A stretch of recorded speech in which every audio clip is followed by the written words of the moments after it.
Welcome to Sykes Peak, the podcast that's going to change the world one person at a time.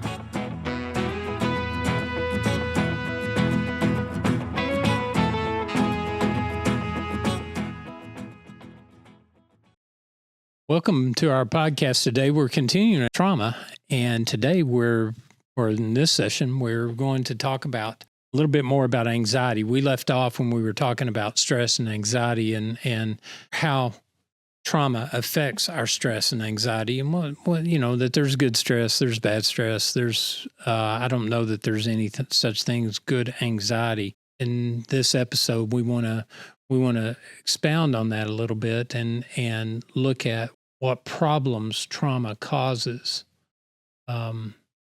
or if it's trauma or if it's the stress from the trauma that, causes issues. Sean, we were talking about some things that had happened or that were a result of the stress. And you mentioned them as you were coming back from a break. What are some of those issues that you think that trauma affects or creates? Well, one of the big ones I think is our relationships. Right. Again, trauma gets down into our instinctual level.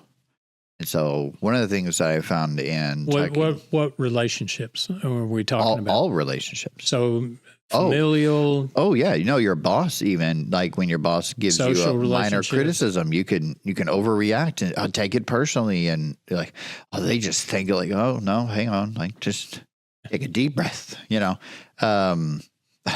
I laugh. I work for a mental health organization, and let me tell you, like the constant trauma that everyone listens to and stuff, and I'm telling you, it's big feelings around the office sometimes. So, right. But you're not saying drama, you're just saying big feelings. Big feelings. Okay. Yeah. So I think, but I do think that any relationship. You work for a group that deals with emotions all the time. All the time. So you got to have an outlet, right? Yeah. I think another good example for stress and anxiety might be like a balloon that when you continue to put investing into it with negativity, it stresses the tension on that balloon. You got to let the stress out. You got to let that out.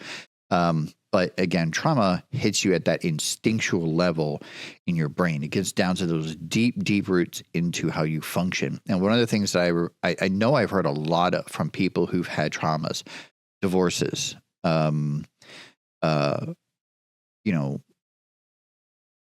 breakup after breakup, like you were talking earlier about the trust that's broken after young people disengage from a sexual relationship. That trust is broken. There's a trauma emotionally going on there. And that repeated trauma, those repeated life traumas, they can lead a person to, I guess, struggle in forming attachments, communicating their actual true feelings, again, having those overreactions. And that's not just being male. No. This is with women.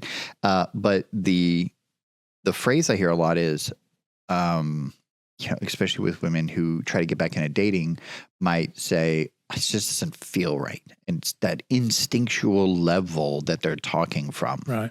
And it's that ability to trust again is very difficult for someone who's been through trauma. Right. So is there anything that can be done? Oh, absolutely. Right. What does it take to fix that kind of problem? In a health. Yeah. Listen, if you have scratched yourself 1,000 times, you're gonna open a wound, right? Stop scratching. There's number one. Right. Stop going back to the problem. Stop revisiting that trauma and reliving that trauma. We talked before about how people who have grown up in chaotic households, put it that way, that they will oftentimes generate chaos in their environments because it feels natural for them. And so if you are able to discover yourself doing that, your first step is probably to stop doing that. And you know, that might take going to a therapist. That may take Right. serious help. It may just be that you need to develop some more awareness. Well, I mean, going to a therapist. Okay. I mean, that creates stress in itself for some people, because they Absolutely. go, I don't know what to do. I don't know what to say. I don't know, Right. Well, that's on the therapist. It is. They'll give you the guidance and, Yes, and absolutely. ask the appropriate questions Right. and create a comfort level for you to Yes. be able to be free to. Right. And a good therapist knows how to do that They do. and does that very quickly Right. in a session. And, Yep. so that when you're sitting there and you're talking to that therapist that you've known for maybe, 15, 20 minutes, That's right. you feel like you're talking to your sister or your brother or your, your best friend or Yep. or whatever. Now, they're not your best friend, Right. And you have to, it's up to the therapist to keep that in Right. your mind as well. Right. But you feel comfortable enough with that person to say, Absolutely. this is what's happening in my life. Absolutely. This is what my thought process is. Absolutely. This is what is, this is where I'm at when I'm dealing with issues and when I'm dealing with these things. This is where my mind goes, and Right. and to be able to, it's like you said, stop doing that. Yeah. Does it hurt when you do Yeah. this? Then stop Right. doing that. Yeah. But- My leg hurts, doc. Keep off it. Right. Right. Yeah. I had my grandfather was a MD, medical doctor, and he worked in a big rural area. And he would oftentimes service and help farmers. He'd go out to their properties and stuff, but he tells a story of this one farmer who brought in a finger, and he cut off one of his fingers, cutting something, and grandfather sewed it back on and bound it up, and it was fine. And farmer came back in the next day or two days maybe, and finger cut off same place. My grandfather was like, I don't understand. Like, I know I sewed that thing on good. I know you were good. Like, I was healing. It was going to be fine. Like, what happened? The guy said, well, I showed my buddies what I did, and I cut it off again. And I think that's exactly the problem with trauma, is that we revisit it, we do it again, and then we have to go back. And as embarrassing as it may have been for that man, the alternative is no finger. Right. And so, I think for mental health, oftentimes it is difficult to be vulnerable and to feel like this is someone who you're having to talk about these feelings with. But like that farmer, put it in a napkin, take it in, That's right. tell them what happened, In a glass of milk. and just trust the doctor put to it know on what they're ice. doing. Yeah. Yeah. And two, if you feel like you have gone to a therapist or counselor before and it hasn't been a good experience, try again, find Right. someone else. Right. And this is one of those, it's not necessarily second opinion. It's, there are good therapists out there and there are not so good therapists out And there. some who are trained in different areas and ways than others. Right. And some have I remember when I was doing therapy with people, some of them, they would come to see me. It'd be a woman that would come to see me. And I would think, you don't need to see me. You need to see a female Yes. counselor. And they, no, I don't want to see a female counselor. I don't want to, no. You need to. You need to see a female counselor. Right. And the reason that you need to see the female counselor is because you need to deal with the emotions and the feelings that you have in dealing with women. Yes. And some doctors are great because you have a cold and any doctor will do. But I don't go to my dermatologist or my podiatrist for an eye problem. Right. Right. So I think that you want to find the right specialist who knows how to deal with the correct problem Mhm. appropriately. So that's important, but again, getting back to those relationships, getting back to that deep instinctual part that has happened to us, that loss that we've experienced, and then how to repair and recover.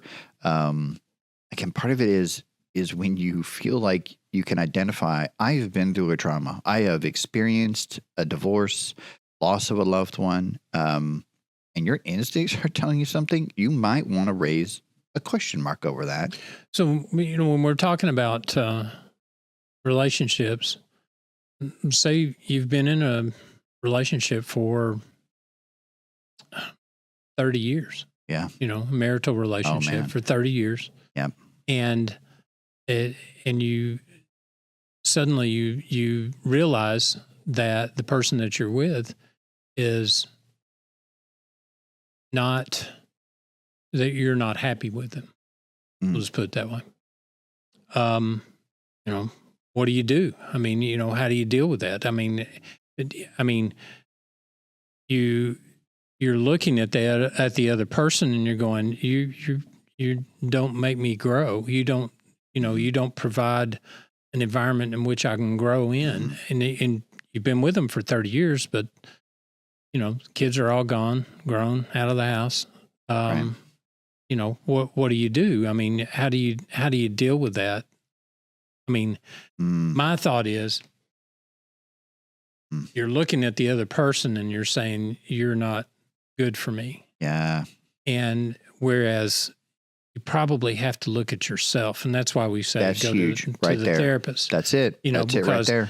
it's not necessarily the other person. They may just be doing their thing all along, being who they are and what they are. Nothing about me's changed. Nothing. Yeah. But maybe you've matured and gotten to a different point. I think the difference is whether or not you're looking at the other person as the responsible party for your happiness, or whether or not you're saying this environment isn't somewhere I can be happy. Yeah. Because if you're in a relationship where the environment is a place that you can't be happy in, that's different than you don't make me happy anymore. If the responsibility is on the other person to make you happy, there may be a different problem going. Yeah. Right. And that's what you discover in therapy. And that's, a good therapist is able to point you to that fairly quickly. I mean, we're not talking 10 sessions deep or whatever. You know, it depends on how resistant you are. That's the big one, too. I think that a lot of people, I had clients that I remember would come in. I'm not feeling any better. What are you doing about that? Yeah. Like we've had 2 conversations. Like, what would you like to? Have you been practicing things we've talked about? Have you? Well, no, of course not. I have an example on that. I give I teach a course in motivational theory and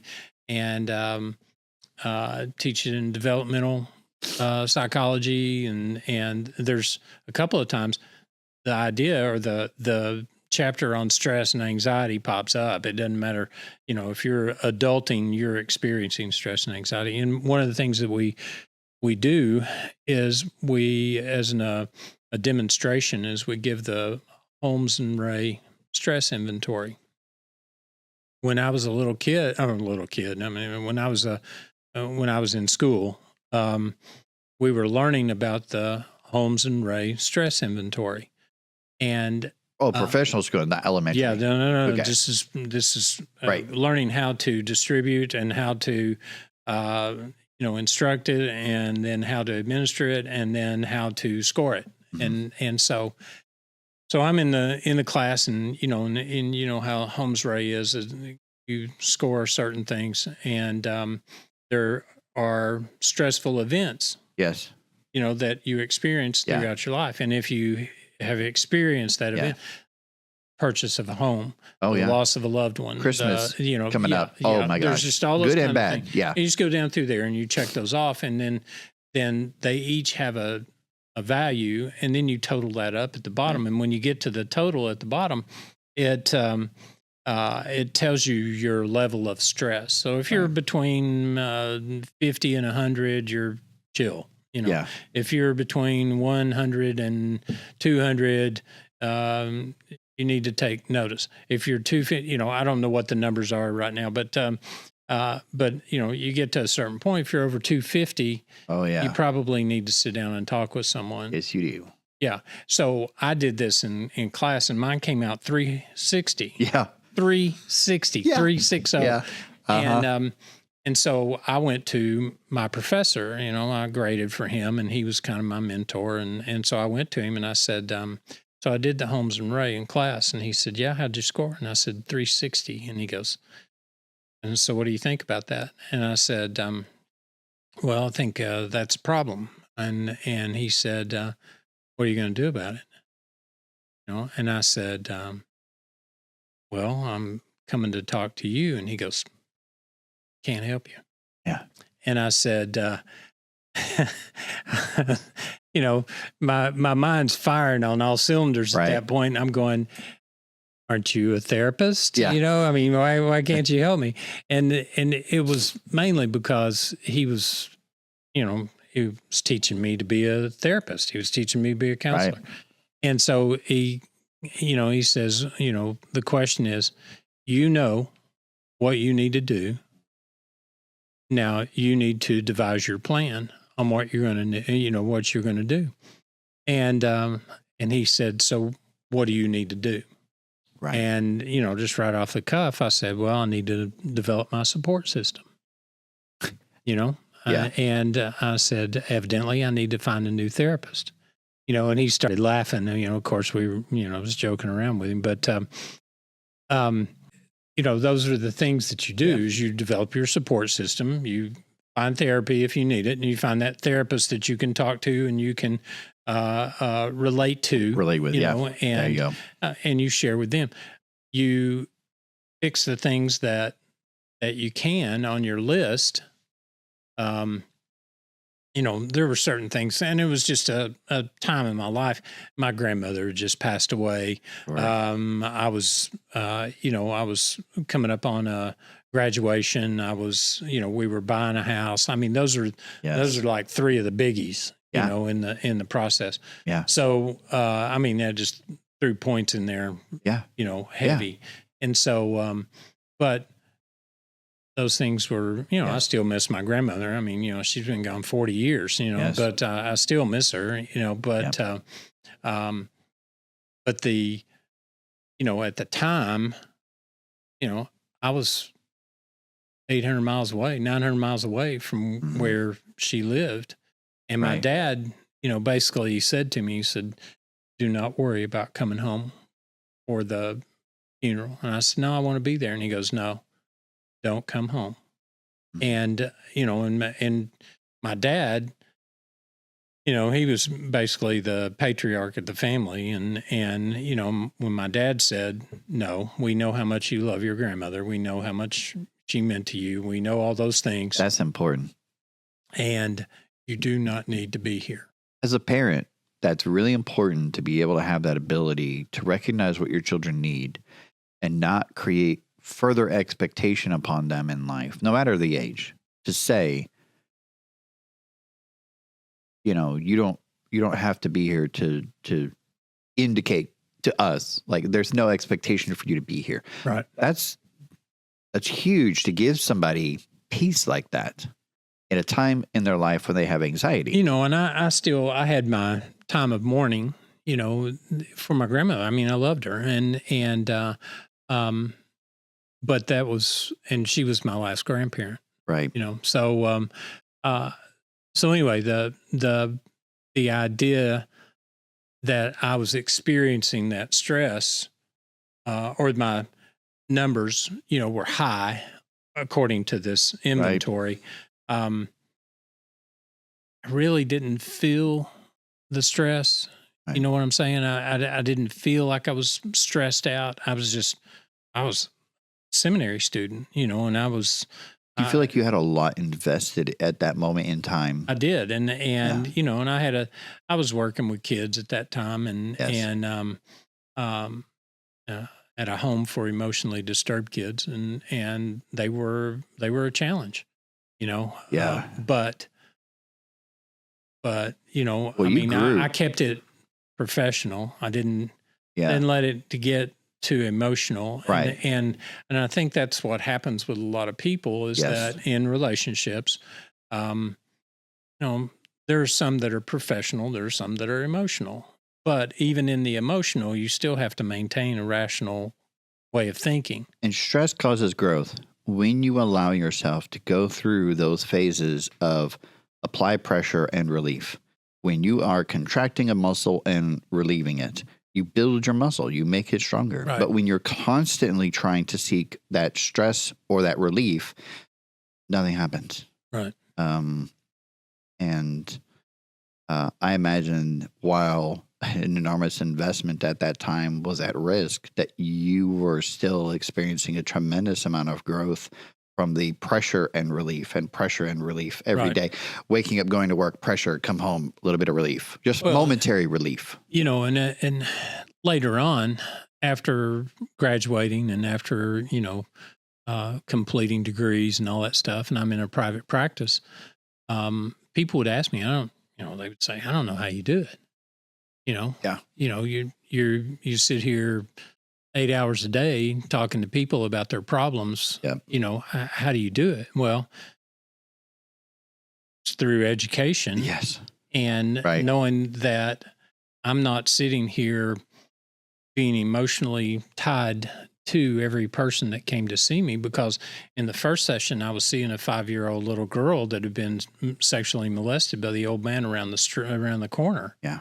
And in the second hour, I'm talking to a pedophile. Yeah. Somebody that had been convicted, served time in prison, and is in probation, and part of his probation is go to therapy. Right. And then the next person is somebody with a marital problem, and then the next person, The alcoholic. that's all before that's all before lunch, Yeah. and so I had to back to the relational aspect. I maintained a relationship with these people, but I did not. It was not an emotional relationship with people. Right. It was a professional relationship.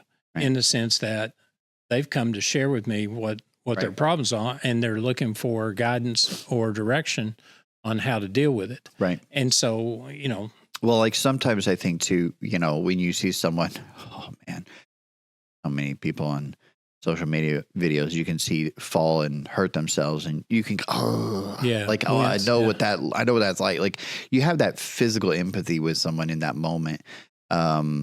But you also recognize it's not your hand that just got that raspberry, that Right. like you're okay. You didn't potentially just roll your ankle. right.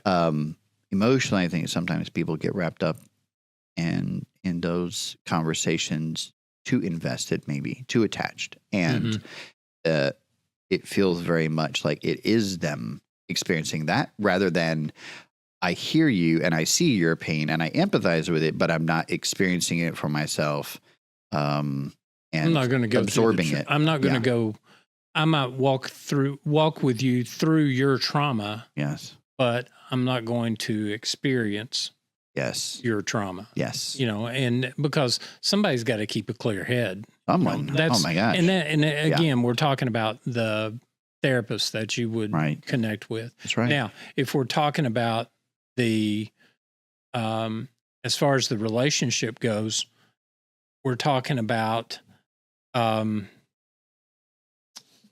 the person that you've been with for 30 years. Yeah. We get to that point. You've not dealt with the trauma. Right. And so there is an emotionally unstable thought process that you've developed over 30 years. Mhm. And it's manifesting itself in the relationship that you have with a person that says, I don't care what you say to me, I'm not leaving you. Yeah. I'm not breaking up. That security is key. And again, I think too, it kind of is that peace. That's what, it's not about the person, it's about the environment. Is this an environment I find peace? Is this a relationship? The relationship is like a room. It's not the person. The relationship is an environment that you can grow in, you feel peace in. It's not the person that provides that. Right. It's the room, the space they create for you. Well, and it's how you think about that space. Yes. I mean, Yes. it's what you Because- do with that space, how you interact in that space with them. Right, because Right. you're thinking, I don't deserve this. Right. I don't Yeah. deserve someone that says they're not leaving me and I'm being bad to them. Right. And I've treated them horribly. Yeah. For 30 years. I don't know why they're still with me. I don't know. Yeah. I don't believe I deserve this relationship. I don't, Yeah. And when you've been told your whole life you're ugly and someone says you're beautiful, you just trust it because that instinct in you says, no, I'm not. Like, why would you say that? Like, and it kills the respect that you have for that person. It kills it does. It Yeah. And those are our relationship minefields. oh, minefield. Great. Because you have somebody that says you're the most beautiful thing in my world, Right. and they go, look at me. How can I be the most beautiful? Because they've done everything in their power Right. not to be beautiful because they don't believe they deserve Yeah. to be beautiful. They don't deserve to And have their that's- hair done or their nails done or to, they've let themselves go. They just keep eating and slobbing until they've got a stomach that hangs over their belt and, Yeah. and they've got a knockout wife, Yeah. I mean, so it goes both ways. I Yeah. mean, it's not a, Well, but and it's like, you were saying with your yard, and it's like we're talking about this emotional, relational space that oftentimes what's happening emotionally in our space is also happening in our physical space. It's happening in our bodies. It is a deep physiological, mental, emotional, physical, whole person issue going on. And there is a spiritual aspect to it that I think is also a big part of the healing process, and is more and more. And this isn't hocus pocus stuff. There's real science to defend this. That there is real change that occur for people. So well, I there's no doubt in my mind, that my spiritual or my understanding of my spiritual self and my understanding of myself, my self-awareness Right. is bound up in the relationship that I have with God through Christ. I mean, that's just that's a bottom line for me. That's the foundation stone on which everything else is built. Right. All my belief system, everything that about who I am is built on the fact that Christ died for me on the cross. Well, it's imperative because, like you were saying, that stability you find in a relationship, you don't find anywhere else in the world except in a relationship with God. Your identity being with Him is significant in providing you peace because everything else in your world can change. You can lose everything else in your world. You'll still have peace because you can't lose that. That's the thing you can't lose. Right. So when that's your foundation, anxiety fades away. Oh, absolutely. It melts away. And because you're in a situation where you recognize the power of God. I saw a coffee mug that says, I can do all things through the scripture that I take out of context. Yeah. Yeah. Yeah. So, I mean, we can find scripture everywhere. Oh, of course. But the thing about scripture is that you recognize the full context of, how that scripture goes. My men's Sunday school class, I've tried to establish what the armor of God is about.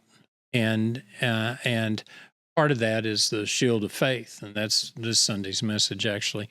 But the shield of faith, and it's not a physical barrier. It's a spiritual barrier that we put up that comes from our faith. And then our faith comes from understanding scriptures, and our understanding of scriptures comes from the presence of the Holy Spirit in our lives. So all that gives us the ability to fight the trauma, right? To fight the darkness of trauma. Yeah. Trauma happens. It does. To fight the shadows of stress, because they're in the shadows. You know, it's not going to be No. something that's just No. right out there No. in the light where you can see it. Right. It's something that's underneath. Yeah. And it fights the confines of anxiety. So, you know, those are the things that we're doing Yeah. with our faith. That's something too. I think if I'm going to live in a world with trauma and loss and grief and darkness, then I would rather live in that world with a God, with that light, than without it. Right. Yeah. That's good. I think that's a good spot for us to Wrap end up? this on. Yeah. And right. We appreciate you listening to our podcast. We are Yes. trying to release episodes as quickly as we possibly can. And if you know a friend that would benefit from talking about trauma, introduce them to Sykes Peak, and we'll hopefully we can give them some guidance and some information to go. Secondly, if you have a question or if you have something that you would like for us to talk about and communicate about, Sean and I have opinions on everything, Oh, yeah, and we do. and we would love to hear from you. You can go on our YouTube page and make comments, and our producer Connor will get that information to us,